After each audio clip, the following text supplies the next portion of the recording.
Bonjour, alors on est le 10 janvier, jeudi 10 janvier 2019 et je suis de retour dans ma caravane et je viens de me réveiller, voilà. Il y a un quart d'heure, 20 minutes. J'ai fait pipi dehors, juste derrière, là, voilà, hop. Et j'ai une super vue, là. Mais pas les moutons aujourd'hui, normalement j'ai des voisins, c'est un troupeau de moutons. Voilà. Et il fait beau, donc je suis contente. Oh. Et ouais, donc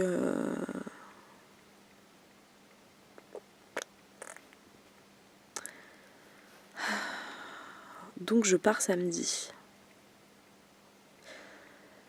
Je pars samedi 12 janvier pour commencer mon tour de France des ronds-points.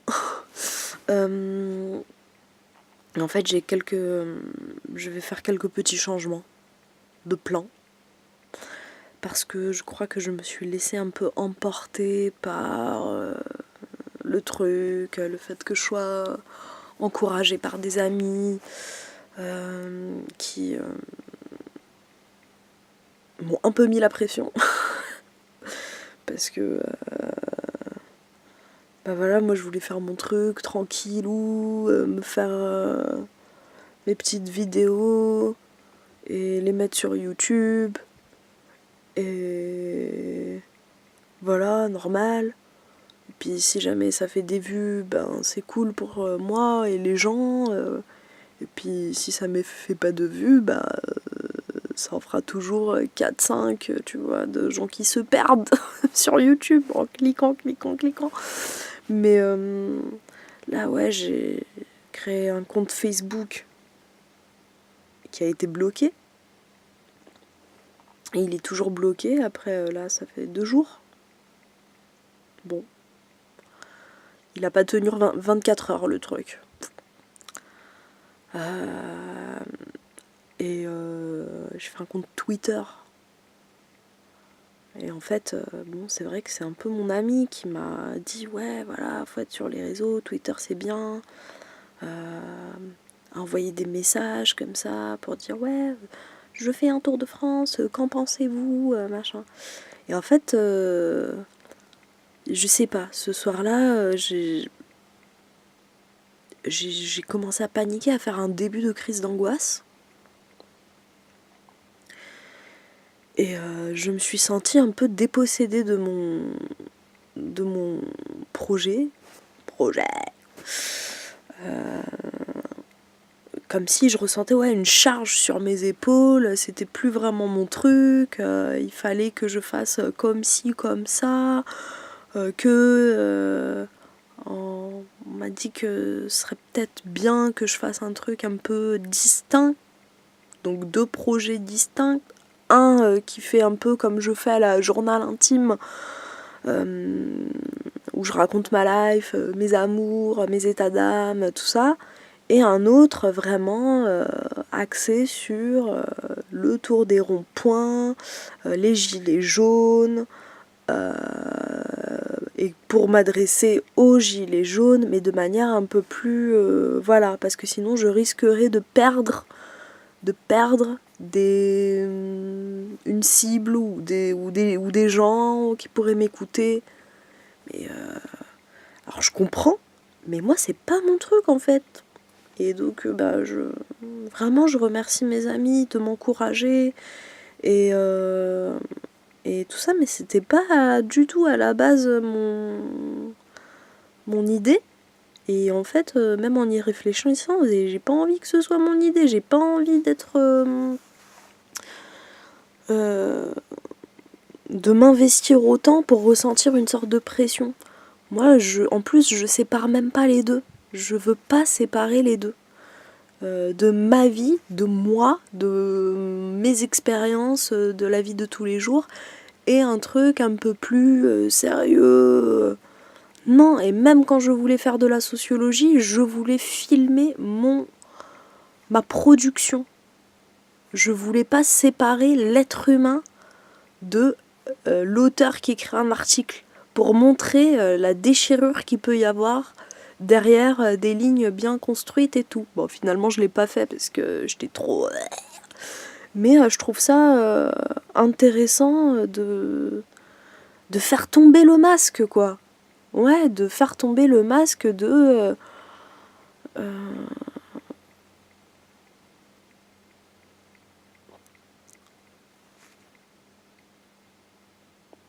J'ai été trop longtemps séparée de moi-même, en fait. Comme ça, en plusieurs parties. Tac, tac, tac. Et là, j'essaye de réunir toutes ces parties. Et c'est dur, mais j'essaye. Et voilà, en fait, je suis que moi, quoi. Je suis une personne entière. Et voilà. Et puis même, faire le tour des ronds-points, je vais aller ouais, à la rencontre des gilets jaunes comme moi, quoi. Pour m'enrichir personnellement et participer à ce mouvement comme je peux.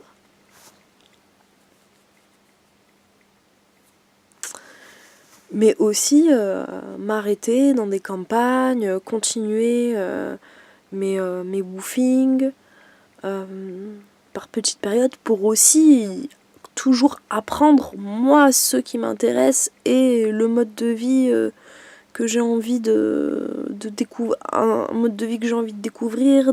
Il y a tellement de façons de faire, il n'y a pas qu'un seul modèle, quoi. Et c'est ça qui est génial. Et moi, parmi tout ce que je peux rencontrer, ben, j'ai envie de faire ma petite tambouille et prendre ce qui m'intéresse et noter ce que je trouve qui marche moins bien. Et voilà, c'est comme ça. Donc, ouais, je pense que même le truc du Twitter et tout, et hashtag Tour de France des ronds-points et tout, j'ai pas envie de chercher... je me suis laissée un peu ouais, emportée par le truc. Mais en fait, je préfère ça, vraiment faire ça calmement, doucement, de mon côté et sans chercher quoi que ce soit. Voilà. Donc je continuerai à me filmer parce que voilà, c'est mon journal intime. Et puis je vais arrêter de parler aux gens du futur de demain des Gilets jaunes. Non, je vais continuer à parler des gens du futur. Et comme j'ai toujours fait. Et parce que peut-être que on me retrouvera dans 100, 200, 300 ans ou pas. Parce que comme ça arrive souvent avec le matériel informatique maintenant, les trucs ils sont, je sais pas, ils sont programmés pour avoir une vie courte, quoi. Alors les machines qu'on arrive à construire et tout, hop, au bout de 2-3 ans, tu perds toutes tes données, si tu penses pas à les mettre sur un cloud. Et pourtant t'as payé ça je sais pas combien et il faut que tu changes de matériel tous les je sais pas combien de temps. Je parle surtout pour les téléphones, mais même l'électroménager, tout ça. Et nous les êtres humains qui sommes censés avoir je sais pas, une vie moyenne ou quoi, de 60, 70, allez 80. Parfois on peut aller jusqu'à des plus de 90, des 100 ans, mais dans quel état? Et on nous maintient en vie. On nous maintient en vie, on nous fout là dans des chambres, dans des boîtes, on nous bourre de médicaments. Et on erre comme des cadavres sans âme, quoi. Et ouais, oula, je suis un peu énervée ce matin. C'est parce que j'en ai parlé avec une copine de l'industrie pharmaceutique, parce que j'ai pris pas mal de médicaments et voilà dans ma vie. Et ça a dérivé sur le fait que on est vraiment dans un système où où on a une certaine image de la mort, on a peur de la mort, et y a un truc assez malsain comme ça, qui... Il y a tout pour faire que tu vives, mais longtemps, longtemps, longtemps, mais dans quelles conditions, quoi. Et donc j'en parlais avec un ami qui travaille dans un EHPAD, avec donc les personnes âgées qui ont plein de maladies, qui perdent la tête, Alzheimer, Parkinson, mais voilà, juste sénile, mais salement, quoi. Où tu perds toute dignité. Alors après, c'est compliqué, il y a la famille, mais souvent, on te met le vieux là dans un truc et famille, elle vient même pas le voir. Je sais pas, vraiment. Où les mecs, les soignants, ils sont peu pour. Peuvent être deux pour, je sais pas, 30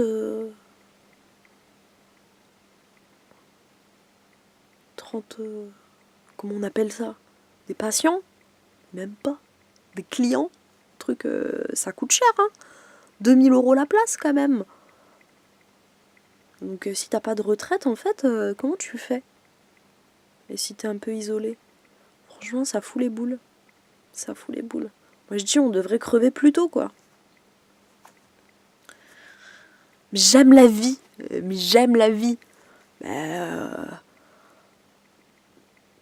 Une vie saine. Et pas se prendre pour je sais pas quoi, juste pour retirer de l'argent.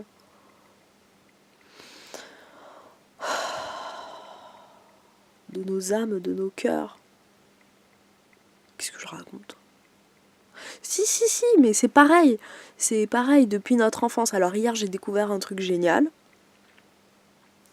C'est que la plupart des légumes que je mange, en fait, sont des fruits. Parce que tout ce qui a des pépins ou un noyau, en fait, ce sont des fruits. Donc la courgette, l'aubergine, le concombre, l'avocat, la tomate. Bon, la tomate, je savais. Et ça, c'est des fruits. Le poivron, c'est un fruit. Le piment, c'est un fruit. Alors, on fait la distinction sucré-salé. Mais depuis qu'on est tout petit, déjà dans notre assiette, on nous ment. Déjà, rien que sur ça. C'est bête, hein. Mais rien que sur ça, on nous ment. On qui, je sais pas, la société, oui, espèce de complotiste, machin. Mais non, mais c'est vrai en plus. Il faut manger matin, midi et soir, à 10h, à 4h, un encas. Mais on nous bourre, on nous gave. On n'a pas besoin de tout ça. On n'a pas besoin de tout ça. Là, il y a un mec là sur internet qui fait des vidéos. Thierry Casanova, il m'a réglé plein de problèmes de manière naturelle. Plein de trucs. J'ai arrêté de prendre les médicaments. J'ai soigné beaucoup de mes problèmes de santé vraiment de manière naturelle et ça marche. Et là, Macron d'ailleurs, j'ai plus de batterie sur mon téléphone, mais il essaye de faire la guerre aux médecines naturelles. Il y a quelqu'un qui m'a envoyé un article hier, j'ai pas eu le temps de le lire, mais ouais, donc Thierry Casanova, donc il parle du jeûne, et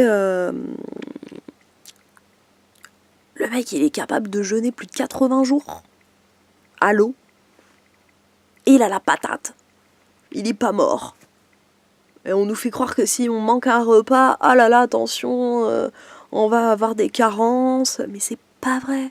Moi, pour avoir testé, 6 jours, mais c'était dans le cadre, 6 jours quand même, je me suis jamais sentie aussi bien. Mais en fait, on mange surtout de manière à combler un vide, quoi, émotionnel, et puis parce qu'on est conditionné à le faire. ouais, matin, midi et soir, là, là, là. Et moi, en fait, depuis que je suis toute petite, bah, c'est vrai que comme mes parents, ils étaient jamais là, bah, je mangeais, j'avais pas de rythme, vraiment, à la maison. C'était, si j'avais faim, je mangeais, si j'avais pas faim, je mangeais pas. Donc parfois, ça m'arrivait de pas manger pendant 2-3 jours. Et parfois, ben, je mangeais parce que j'avais faim, donc 5-6 fois par jour, mais c'est des petits trucs, tu vois.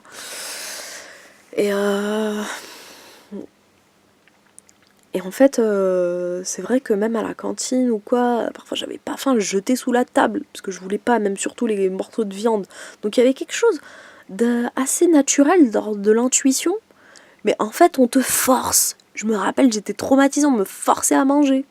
Genre, non, il faut que tu manges, me finis, mais machin. Mais, on est des oies, on nous gave. Oh, là là là là. Rien que sur ça, surtout, mais sur ça. Sur le sens des mots, sur la représentation de certains... de comment doit être la vie, qu'est-ce que c'est que être un bon père de famille, un bon citoyen, un bon travailleur, marche droit, ferme ta gueule. Voilà. Et c'est vrai que bah, dans ma vie, j'ai ressenti beaucoup de pression, mais de tous les côtés. Donc de la part de mes amis, de la part de ma famille, de la part de l'école, de mes collègues de boulot, de mes patrons, de la fac, tout ça. Beaucoup de pression. Mais en fait, on est engloutis dans un système. C'est pas les personnes qui sont responsables. On est tous responsables. On est tous responsables.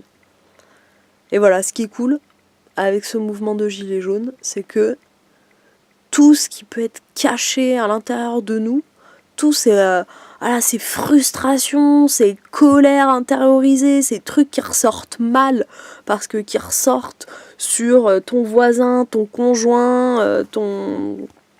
Eh ben, là voilà, on s'attaque aux vrais responsables. Ceux qui sont à des positions de pouvoir, qui abusent de leur pouvoir et qui ne font que participer à genre creuser cet écart entre les pauvres et les riches, quoi. Et moi, c'est pour ça que je me suis sentie comme une merde toute ma vie. C'est que j'en voulais à mes parents d'être pauvres. J'en voulais à mes parents d'avoir quitté Paris quand j'étais petite pour aller dans le 93.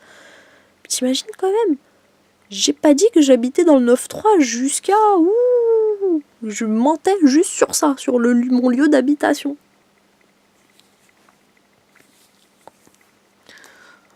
Même sur mes CV et tout, je mettais pas que j'habitais dans le 93.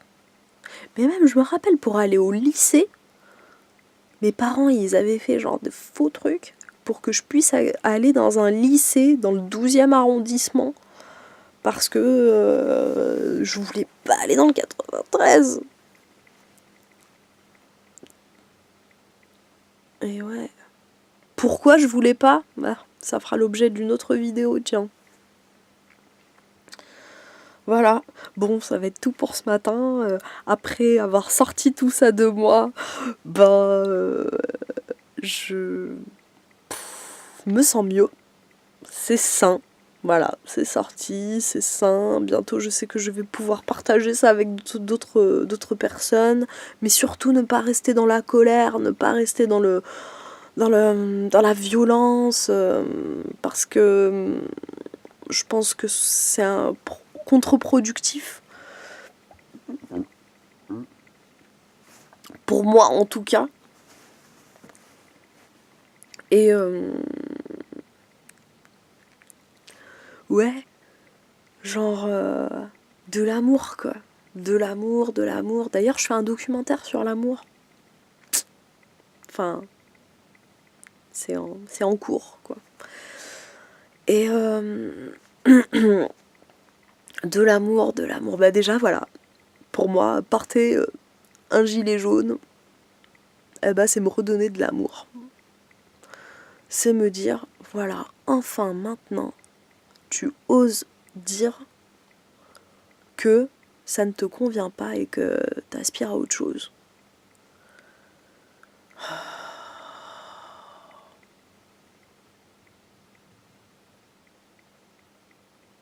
Puis c'est une manière, voilà, d'accepter les choses comme elles sont.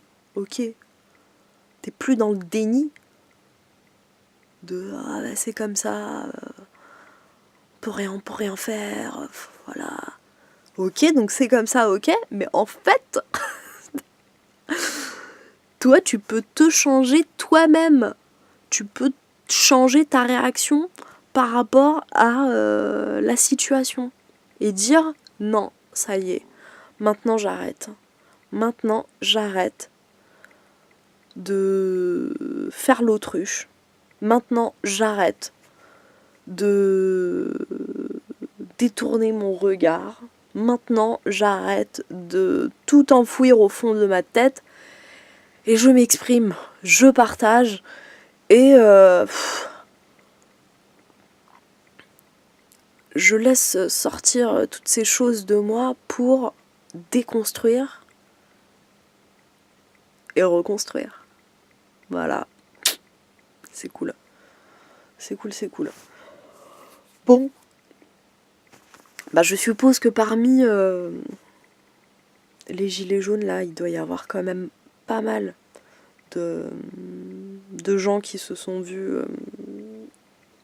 je sais pas, leur compte Facebook bloqué ou des trucs qui ont disparu de leur téléphone, ou voilà, donc c'est le début de la censure en mode visible, quoi, enfin vraiment.